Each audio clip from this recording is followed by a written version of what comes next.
पहले तो सभी सुनने वालों को मेरी तरफ से अस्सलाम वालेकुम वरहमतुल्लाहि वबरकातुहू। और मेरे दोस्तों, हमारे चैनल इस्लामिक सवाल जवाब को सब्सक्राइब करें, लाइक करें, कमेंट करें, शेयर करें। ख़वातीन में अगर कोई गैर मुस्लिम खातून हो तो उनको सवाल करने का मौका दें। नमस्ते, मैं जया बोराड़े, साउथ इंडियन। मैं वीटी में काम करती हूँ, काउंटिंग में। मेरा सवाल ये है, मुस्लिम कास्ट में नबियों को भेजते हैं कि हिंदू, मुस्लिम, सिख, ईसाई सब एक है, तो पंडित लोग को भी अल्लाह ताला ने भेजा है कि सब कास्ट एक ही है, तो वो एक भी बार हम लोगों को बोलते नहीं है कि सब एक ही है, वो सिर्फ अपना ही बोलते हैं। ऐसा क्यों? बहन ने सवाल किया है कि मुस्लिम मज़हब में कहते हैं कि हिंदू मुस्लिम सब एक है, लेकिन हमारे पंडित ऐसा नहीं कहते, क्यों? अगर कुरान पढ़ेंगे तो जैसा मैंने कहा कि मज़हब अल्लाह के नज़दीक एक ही है, इस्लाम और कोई नहीं। इस्लाम मतलब अमन हासिल करना, अपनी ख्वाहिशें अल्लाह के अहकामात के मुताबिक। लेकिन कुरान मजीद में लिखा है सूरह हुजुरात में, सूरा नंबर 49, चैप्टर 49, वर्स नंबर 13, या अय्युहन्नासु इन्ना खलक़नाकुम मिन ज़करिन व उन्सा व जअलनाकुम शुअबन व क़बाइला लिताअरफ़ू इन्न अक्रमकुम इंदल्लाहि अत्क़ाकुम इन्नल्लाहा अलीमुन ख़बीर। कि ए इंसानों, हमने तुम्हें बनाया है एक पैर से, एक जोड़े से, आदमी और औरत के जोड़े से, और आपको तकसीम किया है कबाइल में ताकि आप एक दूसरे को पहचान सके, ना कि आप एक दूसरे से नफ़रत करें। और सबसे बेहतरीन इंसान वो है जो तकवा रखता है।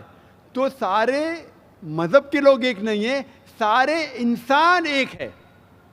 एक इंसान दूसरे इंसान से ऊंचा दौलत के वजह से नहीं है, जिन्स के वजह से नहीं है, उम्र के वजह से नहीं है, पैसे के वजह से नहीं है, लेकिन है तकवा के वजह से। तकवा मतलब पायटी, राइचियसनेस। जिसको अल्लाह सुब्हाना व ताला का ज़्यादा खौफ है, जो अल्लाह से ज़्यादा करीब है, वो इंसान ऊंचा इंसान है। नहीं तो सारे इंसान यकसा है। जहाँ तक कि आपने कहा कि पंडित लोग ये क्यों नहीं कहते कि सारे इंसान सेम है, क्योंकि जब आप हिंदू मज़हब की किताब पढ़ेंगे, वेद और बाकी किताब, इसमें लिखा है कि खुदा ने अपने सिर से पैदा किया ब्राह्मण कास्ट को, अपने छाती से पैदा किया क्षत्रिय क्लास को। ब्राह्मण मतलब लर्नड कास्ट, विद्वान क्लास। क्षत्रिय मतलब वॉरियर कास्ट, सोल्जर्स। और अपने थाई से, अपने जांग से या अपने पेट से पैदा किया वैश्य, बिजनेस क्लास। और अपने फीट से, पैर से पैदा किया शूद्रा। और ये कास्ट सिस्टम जो लिखा है, आप देखेंगे मनुस्मृति में है, वेद में है, ये इसमें मानता नहीं हर हिंदू। क्यों? क्योंकि ये इंसानियत को तकसीम करता है। हमारे इस्लाम में सारे इंसान, चाहे गोरा या काला, अमीर या गरीब, राजा या फ़कीर, अल्लाह के नज़दीक इंसान यकसा है। ऊंचा तब होता है जब तकवा ज़्यादा है तो और अच्छा इंसान है।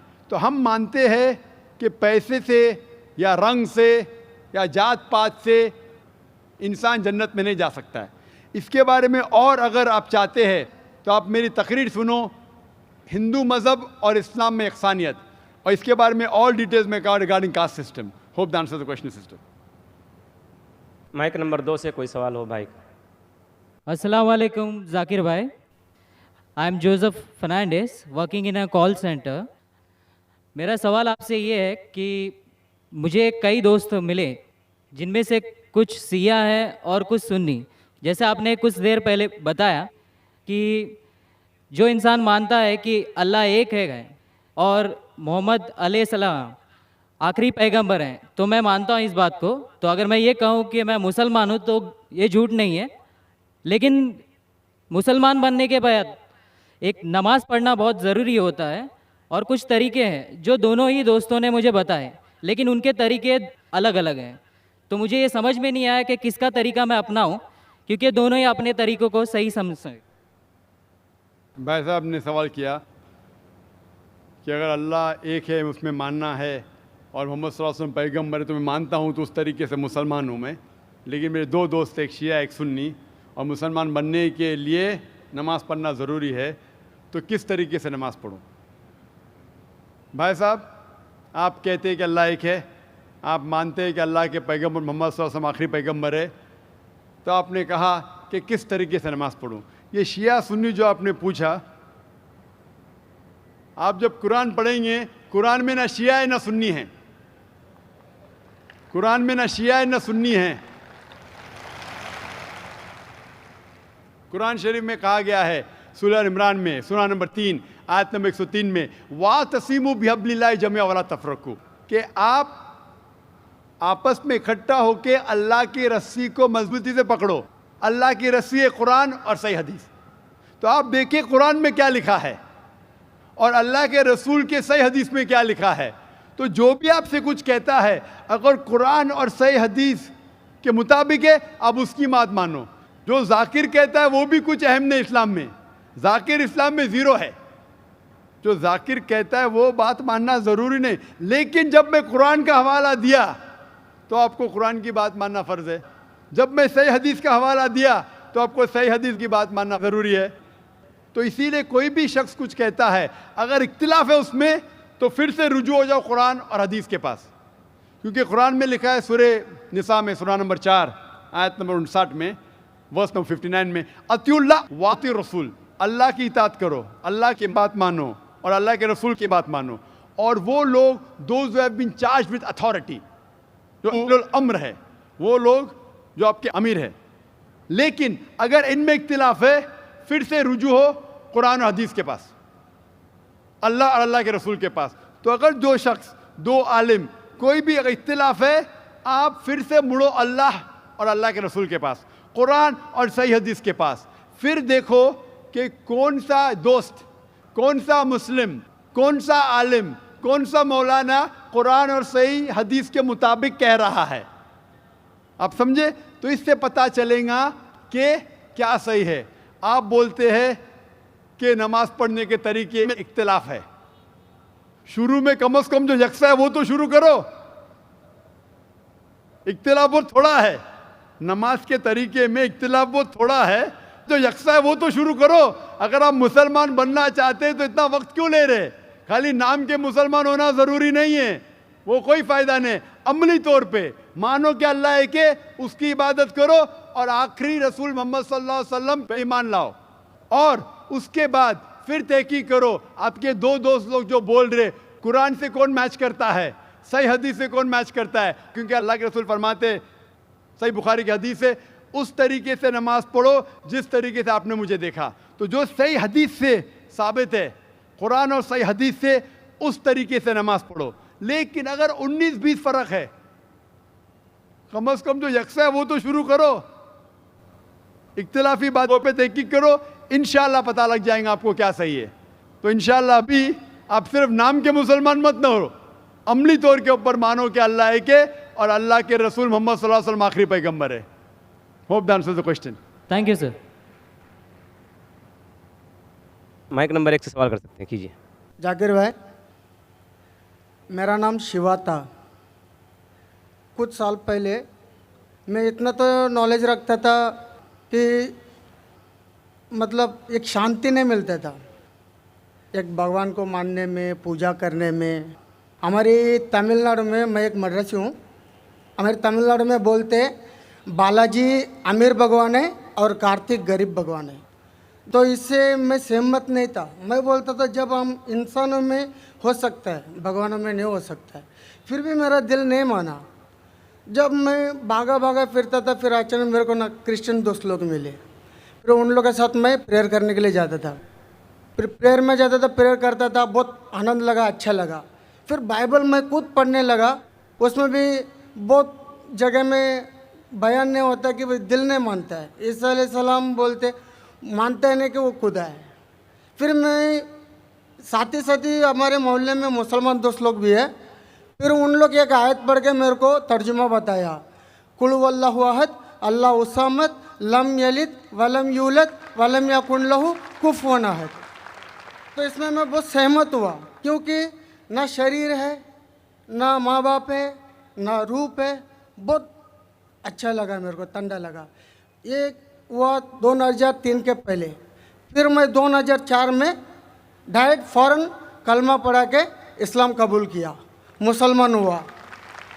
अब ये है, मैं मुसलमान होने के बाद मेरे को इतना नॉलेज नहीं था, जानकारी नहीं था। मेरा सवाल यही है, इतना नॉलेज नहीं था, फिर भी मैं ड्रिंक करता था। फिर बहुत लोग मुझे समझाए ये गलत है, आपने तू आया नहीं मज़हब में, ऐसा नहीं चलेगा। फिर मैंने आखिर अल्लाह करम से छोड़ भी दिया। मेरी सवाल ये है, कुरान में नशे की बयान आता है, मेरी दिल कहता है कि नशा तो सब नशा होता है, सिगरेट हो, गंजा हो, चिलीम हो, कुछ भी चीज़ हो, नशा तो नशा होता है। मेरे मोहल्ले में जो मुझे मना करते वही हाफिज मौलाना लोग दम मारते हैं। ये नशा है क्या नहीं है, सही है क्या गलत है? भाई साहब का सवाल है। अल्हम्दुलिल्लाह, हिंदू मज़हब में शांति नहीं थी तो बाद में ईसाईयत कबूल की। पहले अच्छा लगा, बाइबल पढ़ी तो पता लगा काफ़ी गड़बड़ है, छोड़ दिया। फिर मुसलमान दोस्त ने कहा, एक सूरत पढ़ी, सूरह इखलास, और इतना खुश हुए कि इसने इस्लाम कबूल किया 3-4 साल पहले। अल्लाह इनको जज़ाए खैर दे। और कुछ बुरी आदत थी जो फिर भी करता था, दोस्तों ने कहा तो बुरी आदत छोड़ दिया अल्हम्दुलिल्लाह। अभी वो पूछना चाहता है एक सवाल कि कुरान मजीद में लिखा है कि नशा हराम है, तो नशे के साथ साथ पीना, चरस, गांजा ये भी हराम है क्या? कुरान मजीद में लिखा है सूरह माइदा में सूरह नंबर 5 आयत नंबर 90 में, या लज़ीना आमनू इन्नमल खम्रु वल मैसरू वल अनज़ाबु वल अज़लामु रिज्सुम मिन शैतान फज्तनिबू लअल्लकुम तुफ्लिहून। कि कहो ईमान वालों से, इन्नमल खम्रु वल मैसरू, कि मोस्ट सर्टनली कहो ईमान वाले से कि नशा, नशे वाली चीज़, खमर, आइडल वर्शिप, बुत परस्ती, फॉर्चून टेलिंग, ये सारी चीज़ें हराम हैं। रिज्सुम मिन शैतान, ये शैतान की चीज़ें हैं। फज्तनिबू लअल्लकुम तुफ्लिहून, इससे दूर रहो ताकि आप सफलता पाओ। तो कुरान मजीद में लिखा है कि नशे वाली चीज़, इन्नमल खम्रु वल मैसरू, गैम्बलिंग, जुआ खेलना, फॉर्चून टेलिंग, और अल्लाह के अलावा किसी और की इबादत करना, बुत परस्ती, ये चारों चीज़ हराम है। आपका सवाल था कि नशा सिर्फ शराब में है क्या, पीना, चरस, गांजा में भी? जहाँ तक के नशे की चीज़ है, कोई भी नशे की चीज़, चाहे विस्की हो या बियर हो, चाहे रम हो या ब्रांडी हो, या चाहे चरस हो या गांजा हो, चाहे वो पिया गया हो लिक्विड वाइज या फूका गया हो, अगर उससे नशा आता है तो ये हराम है। अल्लाह के रसूल फरमाते हैं मोहम्मद सल्लल्लाहु अलैहि वसल्लम, इब्न माजा में वॉल्यूम नंबर 3 चैप्टर नंबर 30, वो फरमाते कि anything intoxicates in large quantity is prohibited in small quantity. अगर कुछ चीज़ आपको नशा देती है बड़ी क्वांटिटी में, वो छोटी क्वांटिटी में भी हराम है। तो चरस, गांजा सब हराम है। आपका सवाल था कि पीना, पीना के मुराद चरस पीना हराम, नशा है। सिगरेट पीने का जवाब ज़रा डिफरेंट रहेगा। सिगरेट पीने का जवाब अलग है। जहाँ तक कि चरस, गांजा फूकना या नशा, ब्रांडी, ये आता है खमर के अंदर, हराम में। जहाँ तक सिगरेट पीने का सवाल है, पहले उलमा ये कहते थे कि ये मकरूह है, क्योंकि हदीस है अल्लाह के रसूल की कि जब आप नमाज़ पढ़ने जाते हैं तो जब कांदा प्याज खाते हैं तो सांस में बदबू आती है, इसी तरीके से सिगरेट पीने से बदबू आती है, तो मकरूह है। लेकिन अभी साइंस एडवांस होने के बाद पता लगता है कि सिगरेट पीने से इट इज़ स्लो पॉइजनिंग। और कुरान में कहा गया है सूरह बकरा में सूरह नंबर 2 आयत नंबर 195 में कि don't make your own hands the cause of your own destruction. आप अपने हाथ से अपनी कब्र मत खोदो, मीन डोंट कमिट सुसाइड, अपने हाथ से अपनी कब्र मत खोदो, ये मुहर्रा है। Don't make your own hand the cause of A destruction, अपने हाथ से अपनी तबाही खुद मत करो। तो इससे पता चलता है कि सुसाइड, आत्महत्या करना हराम है। आज साइंस बढ़ने के बाद, तरक्की करने के बाद पता चला कि after alcohol the second most damaging to health it is cigarette smoking, it is smoking, tobacco in any form. और WHO के मुताबिक हर साल 40 लाख लोग सिर्फ मरते हैं सिगरेट स्मोकिंग से। तंबाकू से 40 लाख। और इसकी कई बीमारियां हैं, आप में तकरीर सुन सकते हैं, डाइटरी लॉज ऑफ इस्लाम। इसीलिए 400 से ज़्यादा फतवे हैं मिस्र में, सऊदी अरेबिया में, कई उलमा के जो कहते हैं कि सिगरेट पीना स्लो पॉइजनिंग, इसीलिए हराम है। तो नए फतवे, सिगरेट पीना भी हराम है और नशे की हालत के अंदर ब्रांडी, वाइन, एवरीथिंग, चरस, गांजा तो बेशक हराम है। Hope that answers the question. ख़वातीन में अगर कोई गैर मुस्लिम खातून हो तो सवाल कर सकती हैं। My name is Gayatri and I am a student. मेरा सवाल ये है कि मेरी सहेली ने कहा था मुझे जो कुरान में दिया है वो सब सही है और मैं ये मानती हूँ और सारे मज़हब को मानती हूँ मैं, लेकिन मेरा सवाल ये है, मेरी सहेली ने कहा था जो हम लोग हिंदू में भगवान को पूजा करते हैं, जो हम लोग मूर्ति को पूजा करते हैं जो पत्थर का बना हुआ रहता है, लेकिन मेरी सहेली कहती है वो पत्थर है जो तुम्हें कुछ नहीं देगा, भले तुम कितना भी मांगो वो तुम्हें कुछ नहीं देगा, इसलिए तुम है ना हमारे जो कुरान शरीफ है तुम पढ़ो उससे और तुम्हें अच्छा लगेगा। और मैंने कहा कि बचपन से हमारे पेरेंट्स ने जो सिखाया, जो उन्होंने सिखाया भगवान है, हर एक मज़हब में हर एक पेरेंट्स अपने बच्चों को सिखाते हैं कि जो भी मज़हब है उनके बारे में जानकारी देते हैं, भले हमारे गुरु भी देते हैं, लेकिन जो बच्चे हैं अपने पेरेंट्स को और अपने गुरु को ही फॉलो करते हैं। मैंने भी ऐसे ही किया, लेकिन मेरी सहेली कहती है कि वो गलत है, तुम अपनी पत्थर को कुछ भी मांगो वो कुछ नहीं देगा, हम अल्लाह को एक मांगेंगे तो वो हमें सब कुछ देते हैं। बहन का सवाल है कि वो हिंदू है, बुत परस्ती करती है, उसकी मुस्लिम सहेली ने कहा कि बुत परस्ती मत करो, गलत है, एक भगवान में मानो, एक खुदा में मानो। लेकिन ये बहन कह रही है कि मैं मेरी वालदा की बात मानूँ, वालदेन की बात मानूँ या गुरु की बात मानूँ, क्या सहेली की बात मानूँ? बहन, सबसे बड़ा गुरु है ईश्वर, सबसे बड़ा गुरु है अल्लाह। आप ना सहेली की बात मानो, ना वालदेन की बात मानो, ईश्वर की बात मानो। ईश्वर क्या कहता है, भगवान क्या कहता है, और इसके लिए जो कुरान क्या कहता है, अगर उस चीज़ को आपको नहीं मानना है तो इंशाअल्लाह अगले शनिचर आओ, मेरी तकरीर है खुदा का तसव्वुर मुख्तलिफ मज़ाहिब में, और ये तकरीर में मैं साबित करूँगा आपके किताब से, हिंदू मजहबी किताब से, कि हिंदू मजहबी किताब में भी लिखा है कि खुदा एक है, उस खुदा की कोई प्रतिमा नहीं है और बुत परस्ती हराम है। इंशाअल्लाह आप अगले शनिचर आइए 22 तारीख को, इंशाअल्लाह तकरीर के बाद आप फिर से सवाल नहीं दोहराएंगी। आपके किताब के हिसाब से आपको एक खुदा को मानना है, एक ईश्वर को मानना है और सिर्फ उसकी इबादत करना है, और बुत परस्ती हराम है। अगले शनिचर 22 सैटरडे इंशाअल्लाह पाना sister. Thank you. Mike number 2 में अगर कोई गैर मुस्लिम भाई हो तो सवाल कर सकते हैं। अस्सलाम वालेकुम डॉक्टर जाकिर नगरी, मेरा नाम अब्दुल्ला है। पिछले रमज़ान में अल्लाह ताला ने मेरे को हिदायत दी और मैंने कलमा पढ़ा। मेरा सवाल है ये है कि इस्लाम में जो कोई आत्महत्या करेगा तो उसको अल्लाह ताला क़यामत के दिन क्या सज़ा देगा? भाई साहब ने पूछा कि जो इंसान आत्महत्या करता है क़यामत में क्या सज़ा। आत्महत्या करना हराम है, और जिस तरीके से वो आत्महत्या करेगा, सही हदीस में आता है, उसी तरीके से उसको सज़ा मिलते जाएंगी क़यामत के अंदर। तो इसलिए आत्महत्या करना हराम है। ये ज़िंदगी अल्लाह सुब्हानहू व तआला ने हमें दी है और हमें जीना चाहिए अल्लाह और अल्लाह के रसूल के अहकामात के हिसाब से। अगर नहीं करेंगे तो आप आखिरत में सफलता नहीं पाएंगे। व आखिर दावाना अल्हम्दुलिल्लाहि रब्बिल आलमीन। जज़ाकल्लाह। आप तमाम हज़रात ने संजीदगी का मुज़ाहरा किया और आखिर तक हमारा साथ दिया, प्रोग्राम को कामयाब बनाया। हम आप तमाम हज़रात के शुक्रिया के साथ इस नशिस्त के अख्ताम का ऐलान करते हैं। सुब्हानक अल्लाहुम्मा व बिहम्दिका अशहदु अल्ला इलाहा इल्ला अंता अस्तगफिरुका व अतूबु इलैक।